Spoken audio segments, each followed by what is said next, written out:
right. selected that cut properly. Actually. I tell you what. I'm not even going to introduce a pod. We're just going to fall into it. let's general chit chat, and I think that's cool. I'll snip it up away. I'm going to open up with one question, Matt. First of all, if you could change one rule in football, what would you change?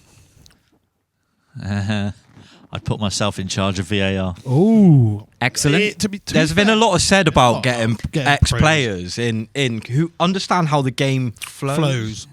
I actually said this when I used to have a job on Sky Sports. Yeah. I actually said this before they brought it in. Yeah. So I said they should have had. And they should have an ex-player in that room with not to make the decisions, but to give a little bit of nuance, a little bit of insight into what it's like on that football pitch. Because the guys making that decision, it would need to be every position, though. Would you need? Because I think of maybe a forward would have a different. Most players will know all the tricks that go on. Yeah. And you kind of know, in terms of like when there's contact in a box, you'll have a better idea of how forceful that contact was and whether it was enough to make you fall over. Yeah. Whereas I don't think the referees always have that insight. Well, no, I think a good look at that was the recent Man City against Liverpool game where I'm sorry, I'm sorry, I have to say it. Okay, when you look at Marmadashvili, okay, and the hair on his kneecap has took Doku down, yeah, and you go back to last season or the season before, and you look at Doku on McAllister, as a fan point of view, you're thinking, well, hold on a minute, how's that been given a foul?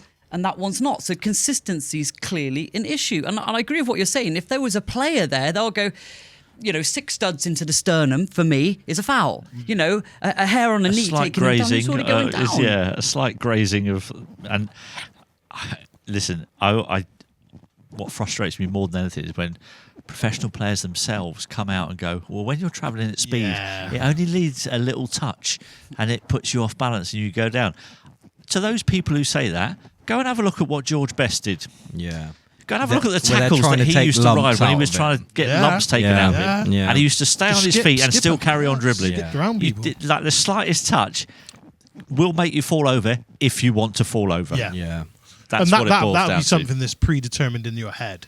Like, as a young player now, I can imagine that going through these academies or training things, a young player's like, right, you get a nick, go down. I bet that might be something that's now being told. Do you think in the box? Yeah, why not? Because VAR look at things now. And they're going to go penalty, yeah. But some of the worst things that they did early on, VAR, is they were giving penalty when someone like trod on the end of someone's toe. Oh, yeah. And you're like, oh, come on. Seriously. Like, I mean, it's a contact game. The dark arts, that's what I was going to say. You go to any Sunday league and you got a corner and you got, if you're a striker or a centre back and you're digging your back back studs into the front toes of the bloke behind you, no one's going to see that. But I know I can still get away with that. Come behind and you can grab the top as long as the ref doesn't see. Well, I've been a beneficiary of some of your tough love. Yeah, absolutely. On the pitch. But in terms of odd hypothetical football questions. If you woke up tomorrow, Matt, and you had Erling Haaland's physique, okay, but you could keep your well, we all would love that physique. No, Swedish for a start. But no, look, Haaland's physique, but you kept your world famous graceful touch. What's the first thing you'd do positionally? Would you still consider? Would you move position on the pitch? Is what I'm saying. Would you still be that? I would see you as a central attacking midfielder. I wouldn't put you as a striker. You may disagree with me, but I would think it can unlock a defence with that grace. I always saw you as a 10, but you never really wore the number 10 shirt. I don't think I ever wore the number 10 shirt in my whole career. But would you say that was a position you played?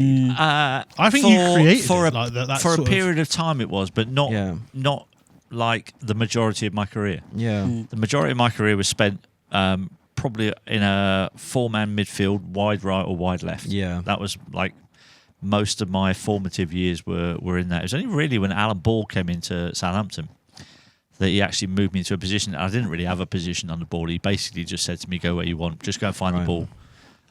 So I didn't really have a position, although I used to find myself in that gap between the midfield and forward line because that was where all the space was. Was that where you were most comfortable? Yeah. I wasn't particularly comfortable stood right up against the back four with a big You're brawling right on my backside. They weren't very nice. No, because you knew in those days, they would have a free shot at you. Yeah. Yellow cards weren't easy to come by. No.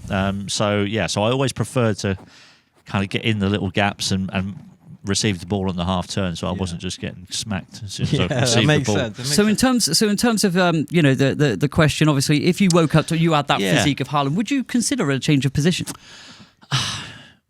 Do you know what? I loved scoring goals so much that I think if I had his physique, and I could feel like I could dominate people in the air, dominate people with my strength, I'd probably want to play centre forward. Yeah, because it would just mean a whole hatful of goals. As he's proving. Yeah. Is that like, we've never got there, but that feeling of scoring a goal, we've done it at the lowest levels possible. I can only imagine that feeling of packed out like Premier League match, but to watching you do it.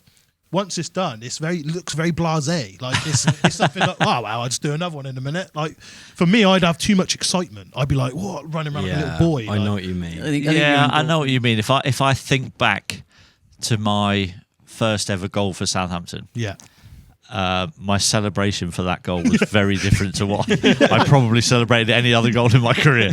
I literally went proper knee slide 10 yards into the corner. Was it a great goal or just a tap in?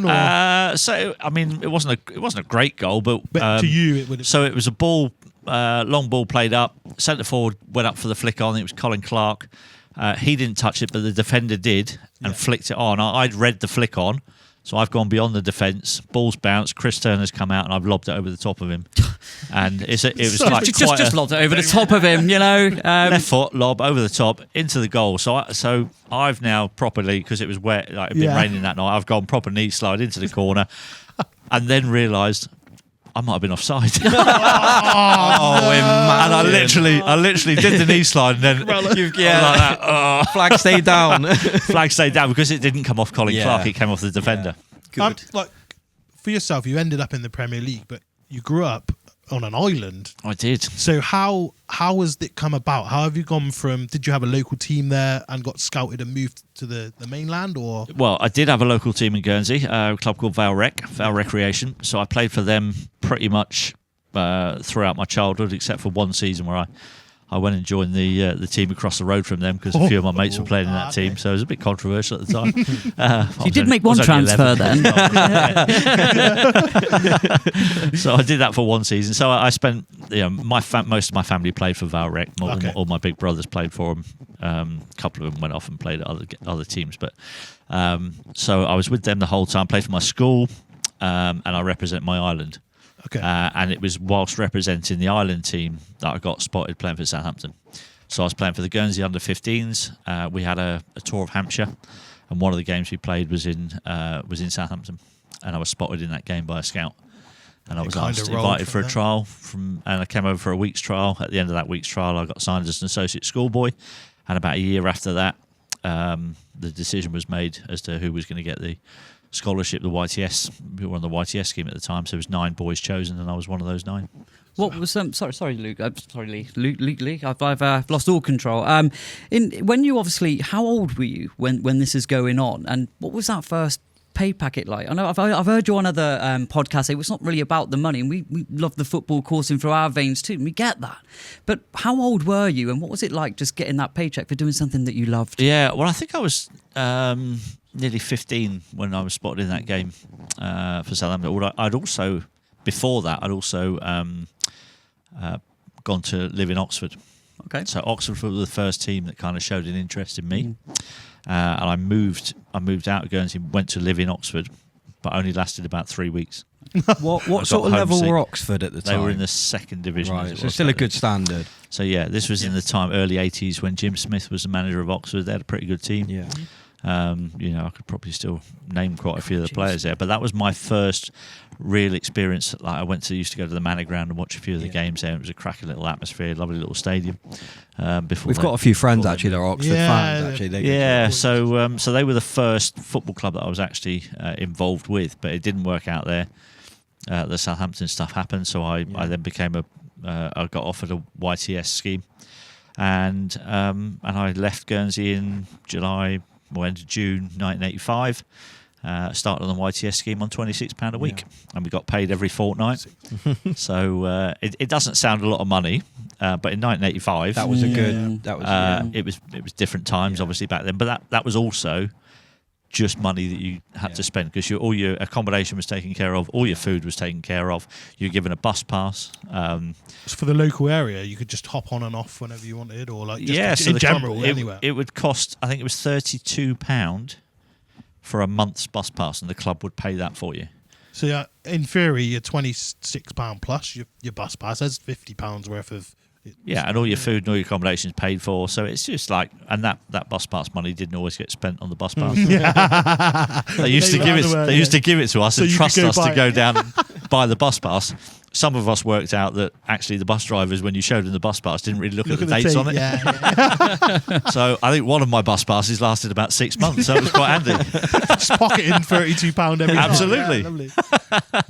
And it was always football for you, always what you wanted to do. It was. I mean, I was pretty good at some other sports as well. Yeah. And if I hadn't have been a footballer, my next try at a job would have been as a cricketer. So I love. Were you a batter or a bowler? I could do a bit of everything. I was number 4 or 5. I was probably a better batsman than I was a bowler, but I also kept wicket quite well. Nice. And I love keeping wicket. So have you played for like local teams since you've retired, or did you continue to play? Did you play any cricket? I didn't play a lot of cricket for a long time. Yeah. And then a few years ago, I think I got to about 50, and I thought, I fancy a few games. Yeah. So I signed on for a team. We played in at the Southampton Sports Centre on a Thursday evening. Used to play. So I did that for a few years. I haven't played for a couple of years now because I'm getting on a little bit now. So I still try and play football a little bit. You know, when you go into bat, I can just imagine you now when you scored football goals. You know, they were beautiful goals. Like, you know, they were creative, artistic goals. I can imagine you now just with a cover drive, just going down for 4, and you just hold your pose as the ball goes down. I wasn't a classic. I was more of an Ian Botham batsman than a David Gower batsman. Absolutely. I was quite flamboyant and more about force, but I wasn't particularly technically gifted. You still kickball now? You still try and play we've got an ex-Southampton players team. We play about 7 or 8 charity games a year. And I'd be intrigued. Who's in your Southampton team? So Glenn Cockrell is our manager. Yep. Nice. Still turns out at the age of 66, 67, I think he is. So we've got people like Franny Benali will play, Jason Dodd will play, James Beattie, Brian Howard. I love James. Joe Tessam will play. You know, guys like that. So we're pretty good. And who do you play Lambert's against? even played. Ricky Lambert still played. Yeah. Ricky Lambert's played. Yeah. Ex-Liverpool and West Brom. Mate, good player. Yeah. I tell you, I think he should have moved to the Premier League at a younger age. I think he would have. We all know Bristol. I remember Bristol Rovers. That's the first time I heard of him. That's the first time I watched him. Banging him in, absolutely banging him in. Good natural born finisher, no doubt. Do you play against other teams or? We normally play locally against other vets teams. Yeah. They must roll up and just be like, "Hold on, what's going on here?"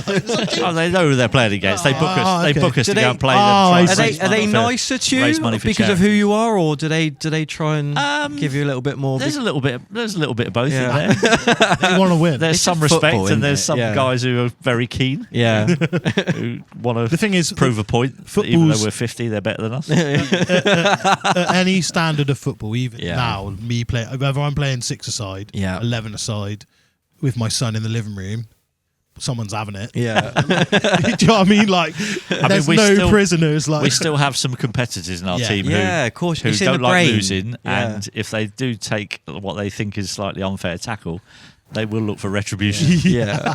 I've gone past that stage now. I don't really get upset. Yeah. And I tend to jump out of the way of tackles. I remember those Southampton teams of my youth. I mean, 97 to 99, they had that. It was like, Sanderson? Were they sponsored by Sanderson? Yeah. Sheffield Wednesday. Same as Sheffield Wednesday. I remember Egil Ostenstad. I remember Chris Marston in the middle, Klaus Lundekvam. Yeah. Great player. And I remember when you said Jason Dodd, right back was he? Yep. Was he a right back? Very good indeed. Right back. And I also remember Marion Pahars. Underrated finisher. One of the best players I played with. Yeah, absolutely. You'd say there was one of my questions actually. Like, who would have been those sort of, not just in and around that Southampton, but coming up against certain blokes? Was there any players you were like, God, Jesus Christ, I can't get anywhere near these guys. Thierry Henry was pretty special. Yeah. I think he scored his first ever goal against Southampton, I think, down at the Dell. So we saw kind of Did you know then that he was him. going to be something special? You could see he had something, yeah, definitely. I also was very privileged in the early 90s. We had a pre-season friendly against Juventus, and I got to play against Roberto Baggio. Wow. Wow. That was pretty special. Yeah, he could play. That boy had a first touch. You've done lots of shows, and I've listened to a lot of them doing the research. I've listened to them anyway. But basically, when you talk about, like, a lot of listeners will know about the transfers that never happened, but no one's ever asked you, have you ever had an offer to go abroad? Did you ever? Because Serie A back in the 90s, that was the place to be. And did you ever have a little tap on the shoulder? Juventus might be interested, or did you ever have anything like that? Not in terms of Serie A or La Liga, but there were a couple of French teams. Really? I was going to ask you about France, because obviously you weren't growing up. You weren't too far from France. I wasn't too far from France. The surname is. Am I right in saying that's French? It is originally French, yeah. So obviously, my family hundreds of years ago would have been French.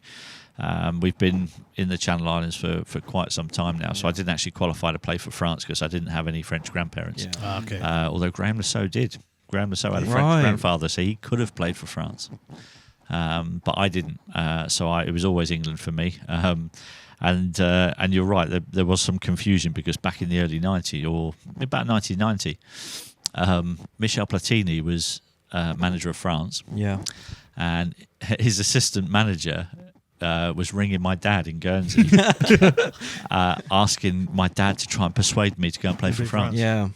So, but because you didn't qualify, even if you just weren't available anyway. Yeah, I wasn't available first and foremost, and even if I had been, I still wouldn't have gone and played for. I grew up as a kid wanting to play for England. That was my dream. So and it was interesting because the guy who was the assistant manager who was ringing my dad was Gerard Houllier.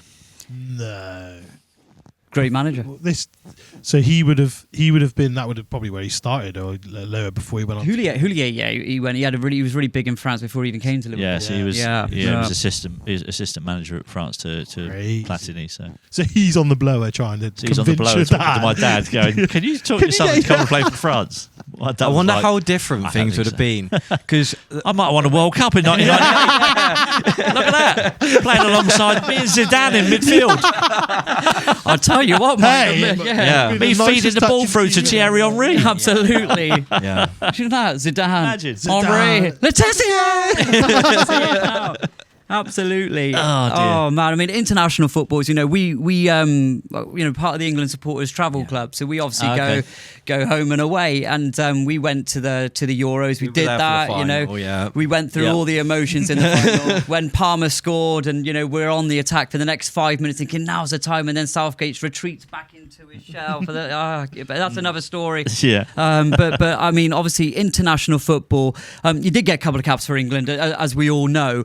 But what I want to know is, and it's a burning question, it's a weird one. You always see, you see the player arrivals, like for France now, it's a bit of a thing. One bloke turned up wearing an umbrella the other week. I don't get it. Yeah, but when you see England, they do this great thing on YouTube called like Inside Training, and it gives like the fans like a first person view of the players arriving into the reception, and they always arrive in their kit. For instance, how did that work when you played for England? Did they like give you this kit like before you turn up? Does it arrive in the post? Like, no. how does it? What happens? Pick it up on the day. Pick it up on the day. Yeah. It's normally in your room waiting for you.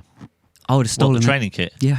I think we did actually. Yeah, good. Yeah, I would have kept any of it. Do you get your caps on the day, or do they get sent to you? They get sent later on. We're seeing a lot of that now. They're getting like handed out in the changing rooms. Yeah. We've seen Harry Kane dish out for certain types of caps. Oh, is that? Yeah, I think that's when it's a milestone cap. I think they do it in the changing room. Maybe off your debut, a certain percent, because they're literally just. And I'd be wearing that thing. I'd be wandering around town. What have you done with yours? Mine are hanging up on hooks in my office at home. Yeah, wicked. Yeah, fair play. So the way I saw it with England, you were the manager's headache. How do I get the man in? I've got the fans telling me, get this man into the team. He's just scoring goals. A bit like like Grealish at the moment. Yeah, that sort of style. The fans want you there. But the trouble is, back in the day, the way I saw it is, you weren't playing for Man United or Liverpool. It was definitely a hindrance. But that's not fair. Back in the 90s. If you're good enough, Yeah, but yeah, I totally it's agree. unacceptable. That's how I saw it. I think there was definitely a hindrance if you were playing at a smaller club. It definitely meant your. Did you notice circles when you were at England? Did you notice there was almost like a Liverpool table, a Man United table? Did it was a little. Did you have anyone bit that like you that. sort of fitted in? Did you have your friends from England? Not really, because I was the only one at Southampton who was in the squad at the time, so it was a bit tricky. I mean, a former teammate of mine was in the squad. Who'd moved on to Blackburn at that point. So Alan Shearer was in the squad, who was a mate of mine, but he was palled up with David Platt and couldn't really separate the two of them. Yeah. So it was always a pretty lonely experience going to an England camp, which is wild for me. It makes you angry because all real football you want fans unity, know don't you? That realistically, you're a team at the end. You should be. You're all putting on the same shirt. You're all from the same country. Has that changed a little bit now? I think for his faults, I think that's one of the things that Gareth Southgate did do properly. I completely agree with you. I'm not Gareth's biggest fan, but I think there does seem to have been a better unity amongst the players whilst Gareth was in charge. We all noticed the flaws on the pitch when we would go a goal ahead, and we didn't attack the game. We didn't bury them. Well, 2020, it actually reared its head in 2018 against against Croatia, where we go one up and then we go backwards and backwards and backwards. Then you fast forward to the final against Italy. You get the early goal and we go backwards and backwards and backwards. 24, to be fair, we threw the kitchen sink at France and Harry Skies won uncharacteristically, and then we've seen it again. And I think let's have it right. If Jude Bellingham. I know it's all ifs and buts, shoulda, coulda, wouldas. If Jude Bellingham doesn't score that overhead kick against... We're out. We go out early, we got another Iceland moment, right? And I think in Absolutely. terms of, Gareth, I read his book, Dear England, good book, and I think how we got the team together after the debacle of 2016, which was embarrassing. Yep. We should not be going out to Iceland or any... You get me in the changing room. I would have thrown meat at him and say, you, 50 grand, 60 grand, you're a disgrace. But as far as I'm concerned, I think it's difficult because he got good draws. You have to say he got very good draws. Very good draws. The players at his disposal were very good, but tactically, when it come to the crunch, if you had a Mourinho there, could that be the difference? Now, that was something I was going to ask you actually, because I seen with Simon Jordan, you were very much England manager should be English. How do you feel now we've got a very, very good manager and Thomas Tuchel in charge of England? I still think the rules need to be changed. Yeah? Yeah. Across the board, I think. I think international football, to be an international player, you have to meet a certain criteria to be part of that team. Yeah. The manager is part of that team. He should be under the same criteria as any player. And we have got the structure to put a good manager in there. But the trouble is, if you're Eddie Howe now, would you give up the Newcastle job to be an England manager? Yes, I think it should be a privilege. I think you should. Yeah, I think it's the pinnacle of any manager. 100%. If you're an Englishman, I think it's really difficult to turn down the opportunity to manage your country. Yeah. I think it's the pinnacle of, It's got to be the highest point as a manager, in my opinion. It should be. It should. Like, he doing well at your club, fair enough, you're doing a good job. You're managing players from all over the world. But like you said, if you're English, you get to get the best of the English players. Yeah. It's on you as an Englishman. Like you said the two main things for you is be a professional football player and play for England. Mm-hmm. I think he's right. I think if you're a manager and you're locked in that changing room and you're at a tournament, you're 1-0 down at halftime to Mexico. I'm not being disrespectful to any foreign managers, but for me as a player, if I'm looking up and you've got a familiar accent, it's just that home and the leader that you're looking at, and he's talking, right, buddy, mate. They won't say that. The foreign, the emotions change as well. And I feel from an emotive point of view, he's pulling at your emotive string, saying, right, come on then, mate, or Lee, get out there. You've done a good job, mate. You need to, go again, mate. Second, just little nuances. What happens when we get to the World Cup final and we come up against Germany? Yeah. This is something. This is something that people don't understand. Is that okay? Thomas Tuchel might be ultra professional and might go into that game going, "This is my team. I still want my team to win. This is my country, but this is my job." However, perceptively, from everyone else looking at that, there will be question marks going into that game. Is he wanting our team to win that game against his team? Yeah. Because that's his team. That's his country. That's where he's born. That's where has it ever happened before? As in, that's a good question. Actually, has a foreign manager ever taken against? I don't think it's happened in a World Cup final. When Greece won the Euros, was Scolari maybe? Was he Portuguese, the manager then? I don't know. The only one I can think of maybe Scolari and Brazil against Portugal. Did they play Portugal? I don't know. I'm sure the comments will let us know. Yeah, the comments will let us know. They will. Yeah. Better knowledge than us. Thank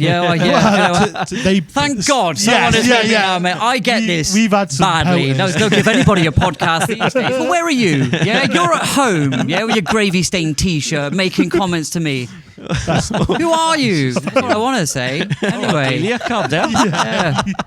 Honestly, Matt. It's be having you. Yeah, fair enough. Look, I want to know who is the defender that you came up against in your career that you knew on the fixtures come out, you're in the middle of a week at training, you know you're going to come up against them, could be a central defensive midfielder for that matter, you're coming up against, you go, he's going to give me a kick. Have you ever had a player that's always not difficult to play against, you just think, you don't like me as well? Do you know what I mean? You just think, he's going to give me a kick, he is. Yeah, I played against, when I was started as a right winger, I played against Stuart Pearce in my second ever game. Yeah. Can't stop at that, I saw that before. A shiver went down my spine. I was like, oh, yeah. I always knew, and the thing was, I don't think Stuart was a particularly dirty player. He was very angry. He always had like an angry look on his face. And whenever you got into a tackle with him, you knew that he was going to take the ball, but he will take you as well. Yeah. It wasn't a 50-50. No. And it wasn't fair because his thighs were about 3 times wide as mine. Like, as a skinny 17-year-old, I was like, what about myself? Who was the best player you played with? You did say earlier there was... Marion Bars would have been one of the best ones. Rodney Wallace would have been another one. Rodney Wallace. He's at Rangers, wasn't he? Probably, I think, for me, along with Jimmy Case, another guy I played alongside, 2 guys who are probably very unfortunate never to win an England cap. Right. Really talented guys. But the guy that I enjoyed playing alongside the most, and he was only there for one season at Southampton in 1995, we had him on loan from Barcelona. There was a guy called Ronnie Eklund, who was a Danish midfielder. And we had him just for one season on loan because he had a bit of a back issue. So injury kind of prevented him from staying at Southampton any longer. But that season was probably the most fun I had on a football pitch that season. We just clicked right from the first training session. We knew each other's games inside out within 5 minutes of training with each other. Yeah. And it was just brilliant. We had so much fun. I ended up scoring 30 goals that season, playing alongside Ronnie. And you had a lot of good scoring seasons, though. You were very consistent. I had a good kind of spell. Probably about, I think it was something like 8 out of 9 seasons. I was either Southampton's top scorer or joint top scorer. Yeah. Now, I'm sorry to say it, but I did see you. I always just assumed you were Southampton's top goal scorer. Oh no, Mick Shannon. Yeah, I didn't know that. Couldn't catch him. Yeah. Although I do think some of Mick's goals were scored in the second division, so I'm not sure they should. Yeah, we chalk them off. That's what I tell him anyway. Go back to the Fizzy-Cola. You should say you were Southampton's top division goal scorer of all time, which might carry a bit more weight. But ultimately, it is what it is. I'll tell Mick that next time I see him. Yeah. Just let him know. Yep. Was there anyone that did come close to drawing you away from Southampton? Oh yeah, I nearly joined Spurs. It's I was going to say well documented. You were a Spurs fan growing up, weren't you? I was. Why? Are you still? Do you still have a soft spot for Spurs now? Really? No. Well done. I don't know. I'm not having them. The Super League comes out. Man United, Chelsea, Liverpool, Arsenal. Don't forget us. Who's that saying like I hear a whisper somewhere? Tottenham. Why are you going to be in it for? You ain't done know. We got a good stadium. We'll serve MK Dons. No, you should be. I'm not having them. Well, I'm not sure MK Dons Stadium is comparable to Tottenham Hotspur. Well, they probably see more wins. Well, that's true. Yeah, Have you been to the new stadium? I've been to Spurs' new stadium. Yes, and it is a good. It's a wicked. I actually went a couple of years ago. We played Spurs on the first day of the season. At their stadium, and I wasn't going to go. I got a mate who's a Spurs season ticket holder, and he texted me about 4 days before the game, and he went, "I'm on holiday for Saturday's game." He said, "My season ticket's going free. Do you want it?" Yeah. So I was like, "Yeah, why not?" So I took his ticket, went up there. Of course, I'm sat right in the middle of the Spurs fans, and James Ward-Prowse puts us 1-0 up after about 16 minutes, and I was up out my seat, and suddenly turned around and went, "Oh shit! Probably shouldn't be doing that." To be fair, though, I'm pretty sure the Tottenham fans would have went, I think they know. I think they know who you're there for. That was one of us three. Would have been hard. I did actually sit down. As I sat down, I went, "Don't worry about it. We can't keep a clean sheet." Sure enough, we were 3-1 down at half time. I went, "I told you." Do you know sort of what's going on with Southampton at the moment? Because they were my favourites. I'm a West Brom fan, obviously in the Championship. This season, I had Southampton as my automatic top spot, straight back up. Do you know? Did you not watch us in the Premier League? Well, I just didn't expect that form to continue. Well, I mean, let me tell you, when a team is that bad and get smashed so many times in the season, that does something to your confidence. You know, and those boys were battered, and it needed kind of a real good start. So you don't think it was anything to do with the manager? It's a shame because I thought he was all right. I felt a bit sorry for Will, to be honest. I think he's a good guy, and I wish him all the best in wherever he ends up. I'm sure he'll bounce back from it. It was maybe just at the wrong time. That changing room was just so battered and bruised from last season. Did it feed through the club? Could you feel it like everywhere you went within the staff, or was it just something the fans and the players probably felt? Yeah, I mean, I don't think it kind of seeped all the way through the club. In fact, the first day of the season, we had I don't know if you remember, we went 1-0 down to Wrexham and scored 2 goals in the last couple of 5 minutes to actually win. We had a game that day. We saw it. We missed the end of it. Yeah. So I mean, it was a pretty amazing atmosphere, and to you know what it's like when you get a winning goal in the last knock into stoppage time. It was amazing. So, and that I thought might have kick-started everything. Then we went to Ipswich the following week. We got a 1-1 draw there. Could quite easily have won that game. It's a good result. And we thought, okay, 2 games in, 4 points. You know, draw at Ipswich, good result. And then it just kind of went a little bit south from there. I think Stoke beat us at home quite comfortably. Yeah, they've been quite good this season. On the rise. They're it's about time they started competing again. They've got a good manager there. I like Mark Robbins. I think he's done a good job at most places where he's been. So you still follow Southampton quite? Every home game I'm there, and I've been to a couple of the away ones this season as well. Mixed results there. Went up to Sheffield United and we did beat them 2-1. But then I also went to Bristol City, where we absolutely battered them for half an hour. Bristol City couldn't get the ball of us, couldn't get out their half. We go 1-0 up. We then, as we do, give away a goal straight after we score one. And then can't regain momentum in the game. And we end Does it hurt you more now watching, knowing you can't be a part of changing the result? Because you kept Southampton up for a lot of seasons, realistically.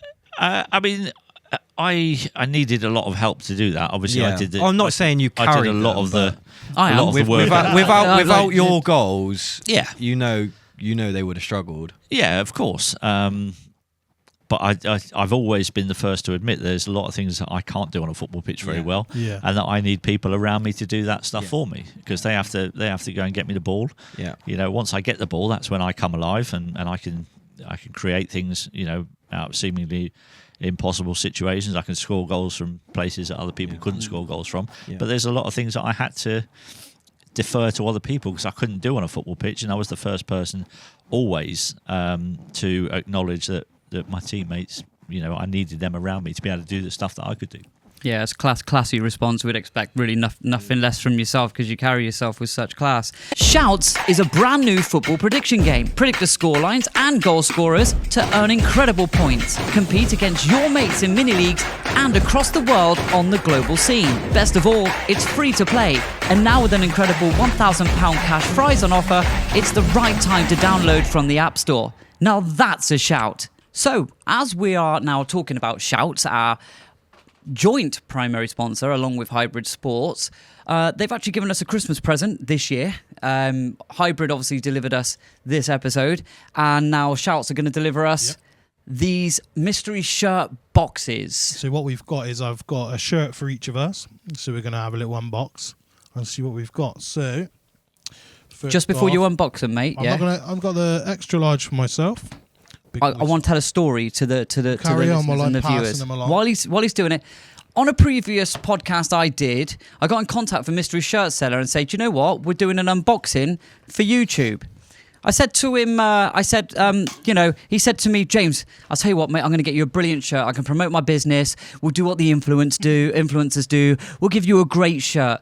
Brilliant. The podcast host that was with me at the time, James, he unboxes an Indonesia beautiful shirt, Chang on the front, really nice, fantastic. And it comes to mine. I think, really excited and hopeful. I've opened it up and I've gone like this. You know when you get a Christmas present when you're little and it's shit? Yeah, and, you know what I mean? And you think, and you go like this, oh yeah. An avocado. Yeah. Thanks. The voice did drop. But ultimately, I got the shirt. It was from the Belgian 3rd Division. It was made by Huelme, and it was an extra large shirt for a start, which pissed me right off because I'm smaller than a box of chocolates, the little mini ones. I opened it up. It had the name on the back, Clinker.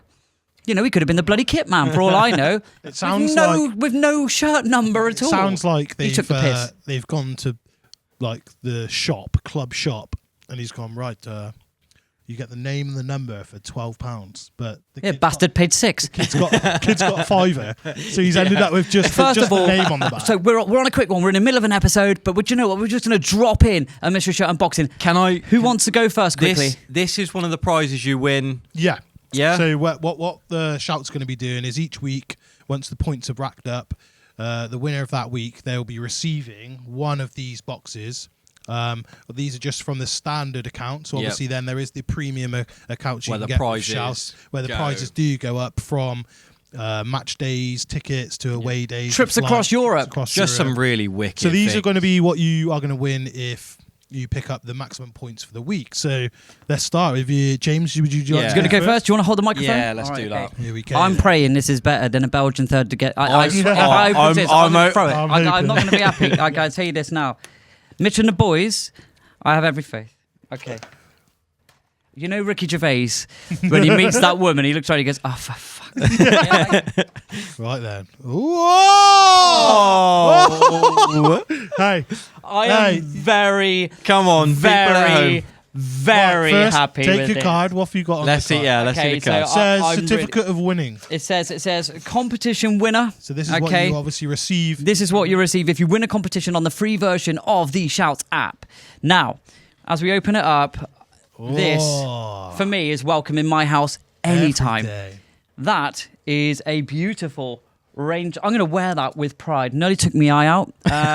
It's all right. I've got another one. But that is Rangers. I'll tell you what. Hey, that's cool. I'm very happy with that. My dad's going to be very, very. Do you know what? If it was a green one, there's going to be problems. That was a Villa sponsor, Castor. I rate their stuff. I like their kits. Yeah, they do. Andy Murray is a shareholder. They're at Newcastle now. Yeah, right. Nice so kit. Who is next on their bits? We're going to go with Lee. I'm going to take your mic off. Well done. Okay. Oh no, I'm going to go last, and you two are going to get lovely. Well, it's the first and only time I've got 2 sticks in the hand. No. You give Lee his mic. Get. Oh, right. Everyone knows me. What colours do I wear? What are my colours? Black. You are. Yeah. I wear black clothing. Loves black clothing. I've got a genuine smile on my face here. Here we go. So again, that's lovely. Go on, mate. Again, you're going to receive a winner's voucher. Oh, I tell you, that's absolutely wonderful. That's well done again. Yeah, Feyenoord. Feyenoord. Is that a Feyenoord away? Well, they're your new team on Football Manager. Yeah, that's nice. That's a nice top. And this makes, these mystery boxes, I've always been a bit dubious after I got that shirt back in the day. I want to dive in. But well done. Come on, Lukey. It's your turn. Let me at it. Get yourself into your Christmas stuff. Come on, Luke. Here we go then. And who's he got? He's going to pull a Wolves cast. Oh, he's got a pull of Wolves. Birmingham. Absolutely Walsall. They wouldn't do it to me, would they? Oh, boys. If they do, I'm going to cry. Oh. Oh, yes. Okay. Oh. I mean, the kit is fire. Okay. That What is that? I see Ghana. I have no idea of the club, but Adwana Football Club. They look maybe. They look. That's almost like the German national team theme. You remember when they did that pattern? Yeah. The one that's coming back for this World Cup. Gold. That is lovely. Kit. That is wicked, guys. Oh, look, they got at the bottom there, the wolf. The wolf. Was he spitting fire? Jeez, I didn't even see that. Cold breeze. Well done. Cool. Okay, that's great. I'll tell you what, Shouts, but if you at home want to get your hands on some of these goodies, it's actually a lot more easier than you think. There's two versions of the app. There is the free app that you can play with your friends every week by simply just predicting the scores. And that's the tops. And that's the tops. Completely free, just play. Brilliant. Or you can have... If you pay for the version of the app, which isn't actually even that dear, price to be included in the description below, you can win football trips around Europe, tickets to games, again, more mystery shirt prizes, and much, much more. We've just demonstrated to you today. We didn't have a clue what it was going to be. The fact that it was Rangers was wonderful. If it was Celtic, I would say it was a great shirt. Would I be happy? Probably not. Would I have told you? Absolutely not. But look, that there is Shouts. Again, get on there, get the application, and go and get stuck in. Make yourself a winner. Well, when we're talking about Southampton, again, I saw a wonderful graphic the other day of the players that have come through that academy. You know, the Southampton academy, for me, I think is one of the best in the country. For sure. And I saw that graphic. You probably know where I'm going. You know, your Gareth Bale, Oxlade-Chamberlain, Theo Walcott. We can sit here all night. But have you seen anything, as you say, you're still connected with the club. Is there anything in the pipeline? Is there any players that you might want to mention? I think we've had a bit of a lean spell. Obviously, Tyler Diblin came through last season, and obviously he's been sold on for best part of £40 million. Nice, man. It's ridiculous, though. I find it that crazy money when a team that's just been relegated. He's a good. Oh, don't get me wrong. He's a fantastic player. £40 million. They bought potential. Worth. They bought potential. I mean, you wouldn't under his performances at the back end of last season. I mean, you wouldn't be paying £14 million for him, let alone 40, because he kind of flattered to deceive a little bit at the second half of the season. So they know that there's potential there, and I don't think you'll see the best of Tyler for probably a couple of seasons yet. But when he does get going and he kind of fills out a little bit and his confidence, because he's a very, very shy boy, painfully shy boy. Right. And I think he's going to have to come out of his shell. Yeah. You reckon that might hurt him in the long run? Well, I think it will just take him a little bit of time to find his feet where he is. And I think we're seeing that already. And then you kind of this season, Jay Robinson got a few minutes last season in the Premier League, but I thought he started this season really well. And that was probably one of the only criticisms I would have levelled perhaps at Will Still, is that we bought a couple of players in right at the death at the transfer window in Finn Azaz and Tom Fellows. That Tom which Fellows meant coming that, from West Brom. I know he's phenomenal. Yeah, and he's just starting to find his feet at the club now. He had a really good game against Sheffield Wednesday. Yeah, it's the step over cross that just wait up. Yeah, and he's good two-footed as well. He's not frightened to go on his slightly weaker foot and looks comfortable crossing on that foot as well. So they brought those guys in, and kind of it meant that Jay Robinson was kind of edged out the team a little bit. Yeah. Where I thought it was a little bit harsh, because the first 3 or 4 games of the season I thought he was our best player. Yeah, it happens quite a lot now. You see these young players coming through the systems, and you get a glimpse of them for a few minutes, and you think, "Oh, there's some potential there." Come the window. Yeah, someone gets picked up for £20 million. They go straight into the squad, and that youngster just sits on the bench. I also think. So sorry, mate. No, carry on.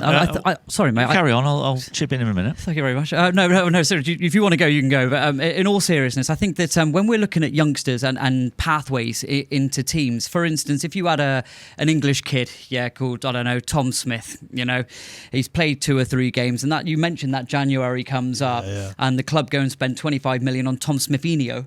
From Spain, it happens. And he comes in. Do I actually start to think now? Is it a cultural football thing? Is it the cool thing to do? Is it the hip thing to do, to jettison the young English lad and give the foreign boy, bring him in? When in reality, a lot of English players are actually now going abroad. Yeah, sorry to interrupt you. I apologise. I like that we're now kind of encouraging younger players to go and play for your Dortmunds. Yeah. Go play. I don't think it's a bad thing at all. I think it's a good thing for England. Yep. It does. It cultures those players. Like, I think we've had players that have probably played in England for so long, for so many years, that they go across. The youngsters are playing. Like, prime example, look at Jude and what he's doing in Spain. And before that, when he was at Dortmund, he's playing with all sorts of cultures. Yeah. So when he comes onto that England pitch and he's coming up against these players, he kind of goes, well, I know that one. Yeah. I've seen that one in the La Liga. Yeah. So they kind of cotton on to a lot of it. Or even language. Yeah, language. If you're on and you can hear like that, and all this German, I'm thinking, all right, buddy. But if they're used to it, it's going to make them feel a bit more comfortable. And we know that football is fine margins, 1%, 2%, 3%. Yeah. There's 1%. There's 100%. Straight away. Was there anybody coming through when you were coming towards the latter end of your career that you knew were going to do well? Because the academy was really sort of up and going, and that's when St Mary's... Yeah, so Gareth Bale was just starting to come through just as I was retiring. He was a schoolboy, I think, at the time. The player that because he was a fullback to start off with, wasn't he? He was, and right from the moment he got into the first team at Saints, he looked a player. Yeah. He did look a player. Always he rapid. Also have to be. Yeah, he was always pretty quick. Took a wicked free kick. Yeah. But you've always got to be a little bit careful as well with. When you've got kids that come through at that age, when I look back at how my progression was, I broke into the first team at 17 years of age. I scored my first goals at 18. Yeah. The first season that I got into the team, I think I ended up scoring 10 goals in not very many games. So it was like a really good season. But you look at the following season, and I scored 2 goals. One in the FA Cup, one in the League Cup. Didn't score a league goal the whole season. Got sent off twice in the reserve game. So ended up suspended. And I kind of went off a little bit. And so I had a bit of a... Yeah, it was just before that time. I think it was the 89-90 season, I think that was. Absolutely, very old car. So then the following season, I then kind of got back to the levels that I was the previous season, which was decent. And then really, I was 20, just about to turn 21, when I really... kind of made my name in the first team. Was that when you won the PFA Young Player? So that was the season I won PFA Young Player. Congratulations again for that. Thanks. We sold Danny Wallace in the September of that season. Right. Because I don't think I started that season in the team. So I was 20 at the time. Danny got sold. Right. I got in the team. I started scoring, became the penalty taker that season. Yeah. So I ended up scoring 24 goals. 8 of those were penalties. Ended up winning PFA Young Player of the Year. Am I right in saying that Spurs tried to buy me? You've got the best Premier League conversion rate for penalties? I think of anybody that's taken division. More than 15 penalties or something. I think there are some players that have scored 6 out of 6 or 10 out of 10. I think Dennis Owen might have been a good penalty taker back in the day. But I think I was going to ask you about penalties. It inevitably comes up. Great record, everybody knows. I don't understand it. If I'm England manager, that's the sort of person. I think actually, in terms of penalty mentality, we've seemed to have fixed that now. Changed. I was there in Dusseldorf when we beat Switzerland on penalties.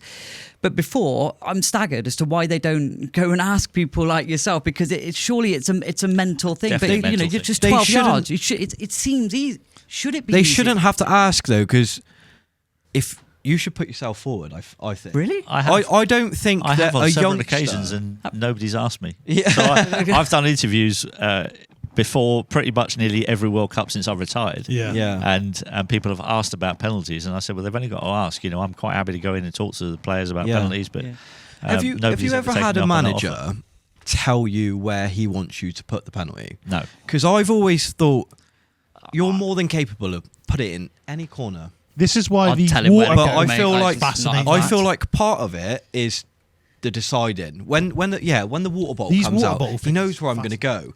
I feel like if I said to you, put it bottom left corner, that's what I want from you, it takes away a massive part of the penalty. Oh yeah. I don't know why that's never come across. What you suggesting that the manager should tell the players where they want to put it? That's where I want you to put it. If it gets saved, it's on me. Okay, that's your job. I think to do that is a tactic that can be used on somebody who doesn't want to be in that position. Right. So you're the last stages of the penalty shootout. So the last penalty taker, or you go into a sudden death penalty where you're getting down to like 8 and 9 players, and they really don't want to be there, and the manager would just go, look, I'll stick it in this corner. If he saves it, it's on me. Yeah. And I can see that from that point of view.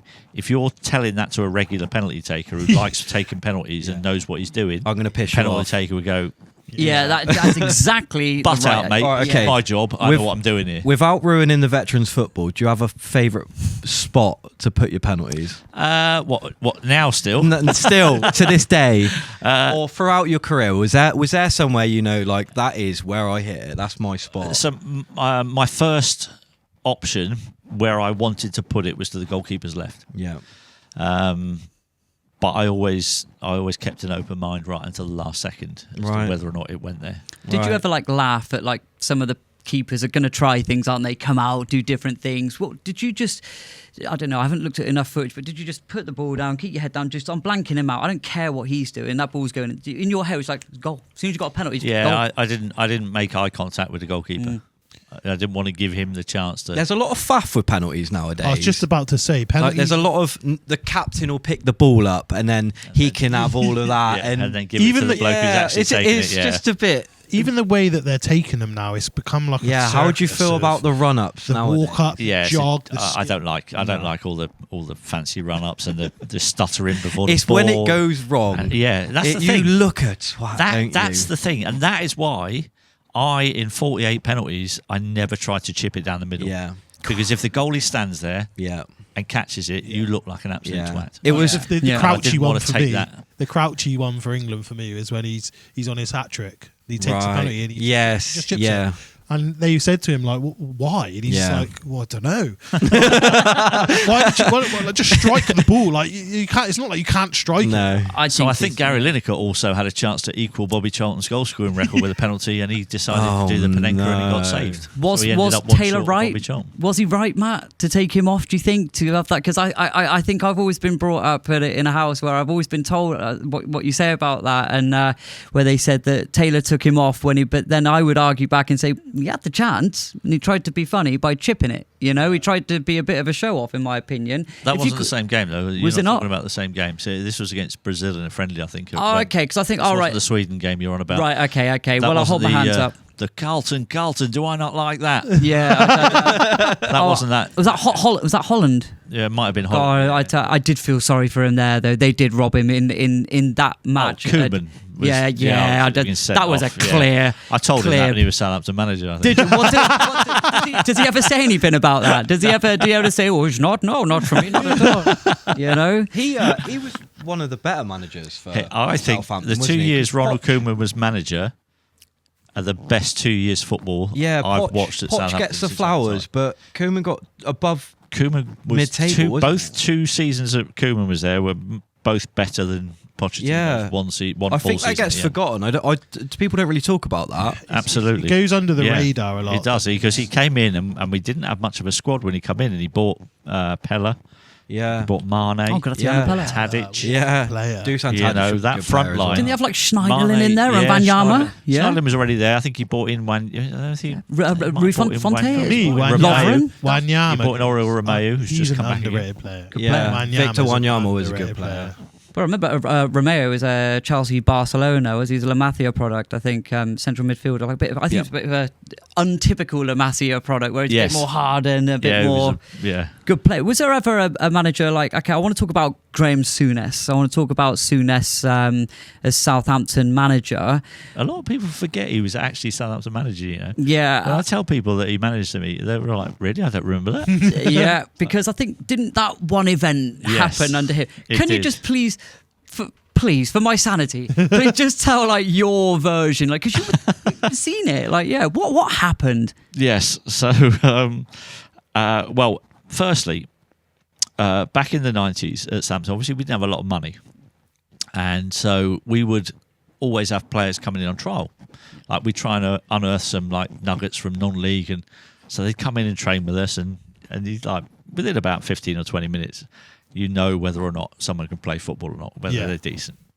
And so this kid comes in training, and after about 15 minutes, I'm looking at him, I'm thinking, what the hell is he doing here? He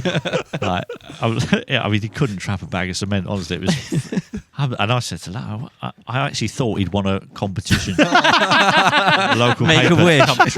It was like a make a wish. But obviously, at this point, we didn't know the backstory to this. So for those of you who don't know, George Weah, who was World Player of the Year at the time, had rung Southampton and said, recommended this kid who's his cousin to come and he recommended him to Graham Souness to come and train with us. He said he's a really good player and we should sign him. So he's there for about 3 or 4 days. Like, comes in training. Now, we don't know who this kid is at this point, like, so we don't know anything about the George Weah connection. So he's trained for 3 or 4 days. We're going to play Leeds on the Saturday. And we rock up at the Dell at 1:30 Saturday afternoon. And I took my place in the corner of the changing room. I sat down, I looked up, and he's sat in the corner of the change room, and I was like, "Oh my god!" I said, "What a competition that was!" He was going to get them in the team talk and everything. So anyway, Graham Souness comes in and he named a team. Then he goes, substitutes are, I think it was like Robbie Slater, Graham Potter, and Ali Dia. And I was like, "What?" And anyway, so we go out, we play, we get an injury after about half an hour, and look over on the touchline. Who's warming up? Ali Dia, there he is, up and down the touchline, a few stretches. Sure enough, on he comes, and he runs around like a headless chicken for about 45 minutes, and then Graham Souness actually realises that this kid can't play. Right? He's absolutely shocking. Where did it go from there? Well, one of the worst things that can happen to you as a professional footballer is if you come on as a sub and get subbed, and then you get subbed. Yeah. It is proper embarrassing. Yeah. And eventually Graham says, I can't take this anymore. Yeah. So he subs the sub, and he's now, Ali Dia has now gone down as probably the worst player ever to play in Premier League history. And it's our but what a story though. And that's what football does. And it was our football club that it happened at. And the worst bit was obviously the bloke that he came on as a sub for was me. Did he sub you back on after? No. I can imagine. I pulled my thigh, Thanks for that so today. I couldn't go back on. But obviously, we'll wrap it up fairly soon. Time's gone very, very quick. When we're talking ball, when we're talking football, the game that we all know and love brings the whole world together. A more serious thing that I just want to pick your brains on, and I'll give your brains back. But basically, in terms of it, I want to talk about the COVID in football, not COVID in society or whatever. We all know the situation with that. But I want to know in terms of this, like your take on these heart issues that people are getting and still getting. I know it may seem to have calmed down a little bit, but I'm worried, actually, have we normalised it? I mean, I had to get 3 jabs, Matt. I remember I had 2. And I had to go to watch England in the Nations League away to Germany at the Allianz in Munich. Me and my mate Dev, we went to the German FA. We had an alias as a name as Timo Hounsel before we were members. And I got in contact with a mate who lives in Germany. He gave us his address and we got the e-ticket. So if anyone in the German FA is looking, it doesn't exist. We got to the, and they said you are not permitted entry into Germany unless you have a 3rd jab. And I feel a little bit, for me, I feel quite hurt by that, because I think to myself, now we're in the future. If you could ask me again, would you have had the jabs? I wouldn't have had them. And I felt like the first 2, okay, we're in the group. We've never seen this before in our life. We were having the daily briefings every night with normal citizens. I probably wasn't awake then, okay? I'll be honest. And you're looking up at the TV screen, you're seeing the men in the suits, Vance, is it, whoever Balance, is it? They're saying, Patrick you must Balance. stay at home. You must do this. You need these jabs. And in my head and my wife's head, we're like, oh, okay, we're going all the way back. I had to get the 3rd jab to get into Germany, which actually annoys me a lot now, as I'm a bit older than that, Matt. But I want to get your take on, I want to know about this correlation between getting these jabs and players collapsing. What's your take? What is my take? I watch a lot of sport, and it wasn't just the footballers that were collapsing on the field of play. It was cricketers, it was basketball players, it was people in the crowds at games. An unprecedented amount of games have been stopped because of medical incidents in the crowd. And all I called for was an investigation, because I could see that it was happening way more than it used to happen. I never once said that it was definitely the COVID jabs that were causing this. What I said was we need to have an investigation to find out if it is the COVID jabs or if it is something else. Yeah. If it is COVID itself. And that's all I was saying. But of course, I get demonised and going, oh, you're an anti-vaxxer, you're saying that this is causing this. It's not what I said. I said, let's have an investigation. If you don't have an investigation, there's only one reason why you don't have an investigation, and that is because you're trying to hide something, because you know what it is, and you don't want everyone else to know. Yeah. And that was my point. And I wonder if now people are looking at what you said at that time and going, God, fucking hell, actually. Because for me, I personally didn't get jabbed on purpose, and I was put on the back burner even by the company that I worked for at the time, they wanted to sack me. And I kind of stood up and said, well, you can't sack me for not having the jabs. Yeah. But they pursued this for a long time. Luckily, I had the backing of the union at the time. Yeah. There was multiple of us. But even then, even for months and months and months going on, people were like, they just laughed at me, like, oh, why are you not getting these jabs? And for me, I'm thick-skinned. It personally, it didn't bother me. It really didn't bother me. Yeah. You've got your opinion. You've got your opinion. You do what you like. That's fine. Yeah. But what I didn't like is that the criticism I was getting for not doing it. But this is the thing. I don't know a single person who didn't have the jab who regrets not having it. Yeah. 100%. But I know a lot of people who regret having it. 100% again. Well, one of them. A lot. At the time, it was quite controversial when you said it, wasn't it? You were an outcast, really, because everybody seemed to follow I don't that. think he was. I think because he there was was in a the lot more limelight. there was a lot more people than you may have thought. Yeah. Actually, because we were fed a lot of propaganda about what was going on and how many people were having it. I remember there was a headline in the newspaper saying there was only there was 5 million, and they called them refuseniks in the paper, which was a term that was used back in the days of Nazi Germany, which was a horrible word. So they said there's 5 million people that weren't vaccinated that hadn't had a vaccine, when actually about 6 months later, the actual figures came out, and it was over 20 million that didn't. And yet the papers were telling you. So what they do is, this is how they use propaganda. They tell you that it's just 5 million of you. You're in a real minority, so you're wrong, and everyone else is right because there's just a few of you. And that's what they want you to believe, so that they coerce you to get those jabs. And so I've never been somebody who's bowed to peer pressure. Right, I spent 16 years in a football changing room, and whenever we went on a night out and I ordered a Malibu and Coke, you can imagine. This. Oh yeah, you're in a definitely football changing room, and they go 15 pints of lager and a Malibu and Coke. And I never changed once. I drank Malibu and Coke my whole career. I never bowed to, come on, have a pint. No, I don't like it. I'm having what I like, and that's what I like, and I don't bow to peer pressure. So that even if there was 5 million, I didn't care. I knew that common sense told me that there is no way on this planet can they develop, or 4 different companies develop a vaccine in less than a year, and what the outcome side effects are. There was no long-term safety data at all. That was my biggest point, and I was quite clear on why I wasn't taking it. And people were like going, "Oh, you're an anti-vaxxer."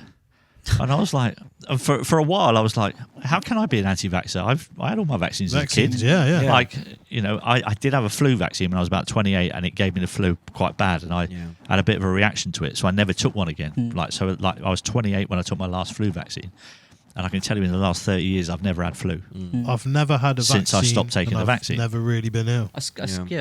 So, and there are studies that have been done comparing unvaccinated kids to vaccinated ones, and the unvaccinated kids have a much healthier life, and it's not controversial. The only thing that's controversial is because the vaccine companies have been given their indemnities. You can't sue them if anything goes wrong. Governments are giving them carte blanche to do whatever they want with the population. And if there's nasty intentions from people at these vaccine companies, they're completely indemnified against it all. So that's not a situation you should ever put in. As a government, whoever made that decision, and I think it was under Margaret Thatcher's watch, actually, certainly under Ronald Reagan's watch in America, when they gave all the vaccine companies that carte blanche to do whatever they wanted and have no cause to sue them in any way, shape or form. That was one of the worst things that's happened in the history of our health system. I think it's the same with food. Me and my wife recently, probably the last couple of months now, we've started turning the packet around. Interesting. To start to have a look at what's in there. Honestly, where I'm going to the gym a lot and I'm eating a lot healthier, so we get our milk from the farm now. Well done. I think, same with the absolutely. butter, and that's important. And little things like my daughter likes instant chicken noodles. Went onto YouTube and see how they're made. Stay away from them. And I'm just thinking, obviously, it's very interesting that you say this, and that the powers that be, is it all by design? Is my question, and my the term eyes open, awake and awoken. I don't want to, they want to ostracize me for this, whatever. But, as far as I'm concerned, the food, Matt, it's disgusting. Blimmin' Benjamin meat. What the hell's that? This is the thing that gets me, is that in the supermarkets, we have an aisle for health foods. What's the rest of the shit in there then? Yeah. What's the other 99% of that shop selling? You've got that one aisle that's got the health food in it, and then all this crap around the rest of it. It does seem to be the hardest time to be a farmer at the moment. The attack on the farmers is not a coincidence. And we know where that food's coming from. We know it's not produced, and it seems to be the hardest thing to keep going and get absolutely, out there. Absolutely. And they incentivize the farmers to actually stop farming. Yeah. At this point, because they want you eating all this made up crap, all this fake meat that they're trying to get you to do. Try and get everyone to go vegan and stop the cows from farting. I mean, come on. Yeah. Seriously. What's that, Bovere, is it? Is that right? Basically, this is how you should live your life, right? Listen to everything that Tony Blair and Klaus Schwab and Bill Gates says, and then do completely the opposite. You will be the healthiest person on the planet. I mean, I think by the time this goes out, I might have made a personal announcement about getting involved with a Ugandan third division football team, which we would take as part of Impact 11, a group of friends that we've got took out a 20% stake in a Ugandan third division football team to give them some hope, to provide football, to give these kids an avenue, and actually to actually sustainably run a club where they can make their own money. And because at the moment, the chairman's chucking money scattergun all over the place, and we're going to go in and professionalize this and give kids a pathway through. And I look at, we asked them the other day, what do you eat? What's it that you eat? Everything completely healthy, straight from the farm, straight in. And this is in Uganda. Yeah, where to rent a football pitch costs £200 a year, and I'm just thinking, a wise person always told me, if it's in a box, question it. Yes. But that was a bit of a tangent, and I do apologise, but that's something that I've been really looking into. Well, you've got to. The thing is, everything like that leads back to sports anyway, because these guys are in peak condition, and I can tell you now, they ain't eating those chicken noodles from Sainsbury's, are they? And I'll tell you now, Cristiano Ronaldo never took any vaccines. No. Did he not? He knows what he wants to put in his body. Yeah. He knows. And this is the thing. You look at the. I bet you he did not. Yeah. Just like Novak Djokovic knows exactly. And look what they did to him at the Australian option. Exactly. They stood up, him. Yeah. And he had thick skin, and he stood up, and fair play to him, and he went way up in my estimation. And when you look back on it now, it's also wild. Like when you look back on all the protocol, it's wild. It's disgusting what happened. Yeah. I mean, I say to people, like when they go, "Oh yeah, but it was really bad," and I go, "Well, okay, if it was that bad, why were all the MPs having parties while we were locked down in our houses? And why could you go in a pub, sit down and have some food, but when you stood up, you had to put your mask on to go to the toilet? Yeah. Do you not think that's just a little bit? Do you know stupid? one thing that got me? The gyms even were when it closed was and going McDonald's on, was open. Yeah, that's one thing. But it was the whole eat out to help out to get everybody back to normal. And you would order a pint and they would put it onto a tray. And they would bring you the tray and they'd say, "Sorry, I can't pass it to you." I can't pass it. Grabbed it. I know, I think they filled it up. How did it get onto? Bonkers. Do you know what I mean? It's bonkers. Oh, I just think, still to this day, I believe they just wanted to see what they could control. see what they could get away with. See how far they could push everyone. A test for something, later. further down the line. Digital IDs, maybe a Maybe. bit of a test for that. Well, perhaps. Well, I guess we've already got an ID. A It's my social credit passport. system. Yeah. My passport's we my have ID. everything. We have everything already. To this point, I still believe that's what they were doing. But It was a test of compliance. 100%. And I tell you what, Matt, I could sit here for another 4 hours, but I know that you've got a busy schedule. But there is one thing from our sponsor, Shouts, has got. We have. For Matt, we've got you a little something from one of our sponsors, which you might have to. Where I'll be back. Did I pop it underneath the other boxes? Okay, bear with me, Matt. So Shouts is one of our primary sponsors. Obviously, Hybrid that provided you with the shin pads, and they're here tonight. That's the one who's sponsoring this episode. Would you like to do the honours? You might want to hold his mic so you can open it. This is for yourself. So these are mystery shirts from a game. Now, I'm just going to say we actually have no idea what's in Yeah, this. It can't be Portsmouth, can it? So what this is, this is what you'll get if you win one of the competitions on the Shout app by correctly guessing the correct scores, and it's a mystery shirt. So Matt Le Tissier has opened up. I'll tell you what. It's a Juventus shirt, and he got that move to Italy. There you go. So Matt Le Tissier finally got the move Look at that. to Italy, and that's for you, courtesy of our sponsor of Shouts. We look after our guests here. So Matt, if you've got any mates or ex-players, please hook us up. I mean, I'm a little bit concerned at the moment because it's just got the one L. You're right. Next to the L, it says slim fit. Look, Sure. it's incentive. That's what this is. Absolutely. But I will always have a final question to ask. But first, Lee, is there anything that you want to ask Matt or add to the show? Nothing in particular. We've covered quite a lot. The one thing, a quick one from me, is that when you're sat in that changing room and you're sat with your fellow teammates looking around, is there any points where you've been given a team talk and you're just sat there thinking, geez, he ain't got a fucking clue what he's on about? Because normally you've got your managers and they're drilling in these sort of team talks to you. But as a player, sometimes I've sat in the changing room and I'm thinking, just let me fucking play football. Because sometimes you just need to just play. Yeah, you're doing too much. Yeah. Stop it. Or has there been a manager where you thought, mate, you are out of your depth? I think Ian Branfoot was probably the one for me in the early 90s at Saints, who had a certain way of wanting to play football, which was completely incompatible to how I wanted to play. Was that due to the players around you or just you in general? Just me in general, I think, because he wanted us to be very route one and, play for throw-ins and corners, not the ball in the channels. Yeah. And it was just like, oh, this is just crap football. And I actively actually went out and disregarded his instructions because I thought it was absolute nonsense. Yeah. And when you're on the pitch, you can do that. But he dropped me a few times because I did it. Yeah. But eventually, I think he came to see the light, and he realised that he wasn't going to win that battle. And I ended up. He dropped me for about 5 games, and then I came back. He brought me back in the team for a game against Newcastle, and I scored those 2 goals where one I flicked over a couple of defenders and scored the winning volley at the end. And from that moment on, I kind of knew that I'd won the battle. Yeah. And about 6 weeks after that game, he actually made me captain of the team. After not being in the squad for 5 games, 6 weeks later, I was the captain because he was trying desperately to hang on to his job and he wanted to get the fans on side. So he made me captain. Go on then, James. One final question from you as well. I had a question and I forgot it. But do you want me to? But good interviews have a backup, all right? And I've remembered the backup. And the backup is this, Matt.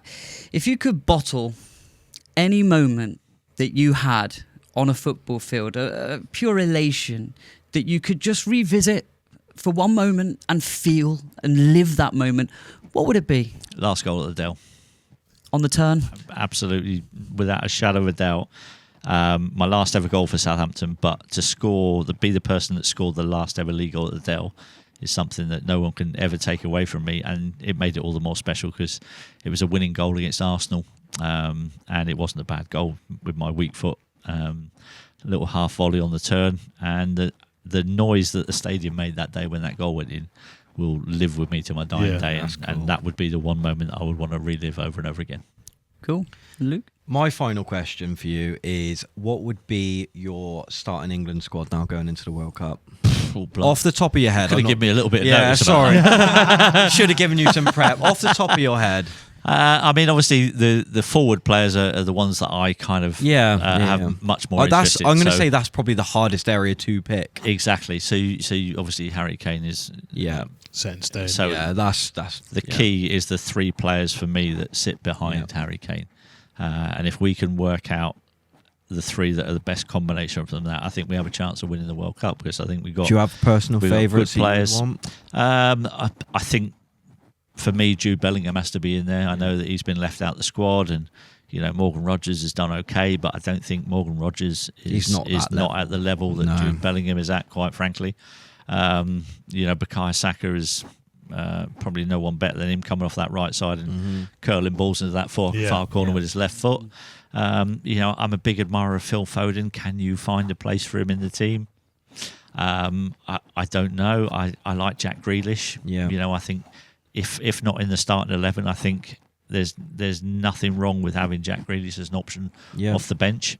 And I think keeping him out the whole 25 would be a mistake, because I think he brings you something different that nobody else in that squad can do. He'll buy you free kicks on the edge of the box, in dangerous positions. So, I think he's somebody that needs to be considered. What about Rashford on the left-hand side? How do you feel about him at the moment? I think Rashford a Rashford with his head in the right place is a very good option. He's having a good spell at the moment. Seems to be enjoying life in Spain, so if he keeps up his form, then I'd have no problem with him starting out on that side. I think Declan Rice and Elliot Anderson. Yeah, Anderson, mate. For me, when we've seen him, I tell you now, there's a player, him and Wharton, fighting it for that. I was going to say, those two. Yeah. I think we've got good options in there. I think Declan is I think Rice is concrete now. He's absolutely, and I think it'll be between one of those other two that will sit alongside. I think Declan Rice is probably Arsenal's one of. Obviously, Gabriel's been fantastic for them, but he has been probably their best player this season. I reckon. I think his key decisions at centre back, because I think Stones' injuries. If he's fit, he plays. But Mark Gahey, don't sleep on Mark Gahey. Best player at the Euros for me. Yeah. Mark Gay's shoo-in for me. It's whoever plays alongside him. He's done his business quietly as well, hasn't he? Like he's won an FA Cup. He's a man. He's not gone really good. He's just gone consistently good. Yeah. It's his behavioural attitude. Like me, he's a man of faith. He's a man of faith, and he's a devout in that, and the way he carries himself as such as well. He's like, look at, as a Liverpool fan, will I back Isak? Of course I will. That's my job. I'm a Liverpool fan. But when you look at the way Isak handled himself, and you look at the way Mark Gahey, Gahey was sat in the MRI, allegedly, in the Liverpool tracksuit, ready to go, and then he got the call to say, no, it's not happening. And what did he do? Didn't kick up a fuss. Straight back. Proper professional. Absolutely. Guys, should we wrap it? Because we've taken up a lot of your time. No problem. It's much appreciated. It's been fantastic. It has been. It's been nice to sit down. Like I said, this is, funny enough, this is only our 4th episode. Yeah. And we've been able to sit down with an ex-professional footballer, kicking back, talking football. And hopefully this is something we're going to look to do a bit more. Yeah, with just other pros, and there's people in the pipeline. So look, Merry Christmas. We hope this episode is good enough for you. Don't forget, cracking giveaway. We'll sort that out for you. But that's all from me. That's all from me. That's all from you. And me. Been a pleasure, boys. Thanks very much. Take care. Job done.